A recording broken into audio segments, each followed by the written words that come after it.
Pan-Africanism has always existed. It's not something new. We have it with Marcus Garvey, I think. Maybe I don't remember all the names. We have it with William Dubois. We have it. There are many people who really prone Pan-Africanism. It's not new. It's really not new. But why it didn't work, I don't know. But what I think in my own analysis, because when I see our behavior, I truly believe that because there is a lack of love and lack of self-love, that's why this Pan-Africanism cannot work. We can preach Pan-Africanism for days, for night, for month, for years. It will not really work because we African and we black in general, we have not self-love. That's why the Bible say, love thy neighbor like yourself. Love yourself first. That's what it means. We don't love ourselves. Now the question is, when did this hate, this self-hate started in us? Because it's clearly, and we never did any work on that. We never work on that. For African people, when you talk about psychology, it's like they tell you, oh, I'm not crazy. It's not about being crazy. There's nothing crazy about therapy. There is something is wrong. That's why I'm not against people who are doing who are preaching Pan-Africanism. What I want to say is, sorry, you almost waste your time. Because if people can see each other outside and even run away from just seeing each other, they run away from each other. It shows that there is something deep that is not okay in their mind, in their head. They are not okay. And we have to address it before putting foundation of Pan-Africanism. We have a simple example. Congo, okay, the Democratic Republic of Congo with Rwanda. How come African leaders, how come African Union cannot cut that situation that have been going on for decades? I saw video of Europeans, deputies or whoever they are in parliament, talking even with more passion about the case of Congo and Rwanda, more than African themselves, more than African authorities, more than African leaders. You see the same racists that you call racist every time. They are the same who are in European Union Parliament talking about the situation of Congo. You will say, oh yeah, but of course, they are the ones stealing the minerals. Yeah, but they're not stealing on their own. They're not stealing on their own. It's always someone from our side who are helping them. For the enemy to enter in your home, it has to be someone of the house who has opened the door. Okay? Ignorant or not, you have opened the door. That's why the Bible do not take ignorance lightly. Ignorance, the Bible say, my people perish because of lack of knowledge. So my people, in other words, my people die because of ignorance. That's what the Bible say, okay? But that's why I say the Bible is the only book, the only holy book who is timeless and with that will always be right. It's applied to any circumstances. In Africa, we have a lack of self-love and the love, and the problem is it even goes into our church. There are many Africans that go to churches. I mean, so many Africans go to church, especially in Central Africa and the South and all these parts.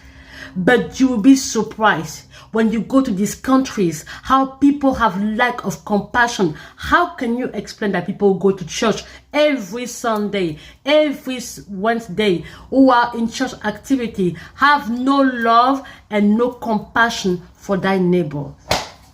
Something is wrong. The problem is deep. I watched a guy, I don't want to give too many details on that, but they were talking about the war and the genocide in Rwanda and the situation that happened in Congo, with Congo. He said that because that guy, okay, it's in French African channel, a guy was doing that. That guy say he has always been interested to study wars in Africa, okay? But he said some stuff. He had a statement, okay? He said that he was shocked when he read, because he also wrote books about that, because he went to investigate as well. And he met a former Rwandan, I think, chief in command. I don't know who are doing the war at the time, and the guy was, I think he was probably in asylum and hiding in a way because he was scared of the you know who is the person in power in Rwanda. Okay, I won't say the name here, please. He said that the people who were holding, you know, this I won't say the names, told them during the war to kill. Okay, that's what they do in Africa. They kill. Okay. But the way they were killing, it was so horrible. You know, I know that war is war. Do you understand what I mean? War is war. I mean, yeah, for sure you will be killing. But usually when you see war, it's soldier to soldier, right? But some Africa, in Africa, it's always civilians who are killed during the war, and they are never, I don't understand. So they were violating women, you know, sexually violating women. Like animal, even no, leave animal are even better than human sometimes.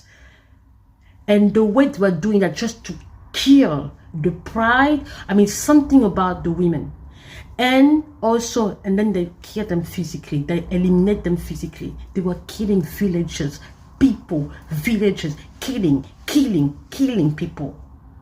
And then he said we were at some point, we were exhausted to kill. Do you understand? And then the command from the order from that country was like, it's not over. Keep going, keep eliminating people, keep. African people, I'm telling you, you are always defending the other victim. African people, for a little thing, you'll be surprised how they can eliminate themselves so easily. He said that we were exhausted to eliminate physically people, like violent, you know. But the command, the order up there, they were told like, do not stop, keep going.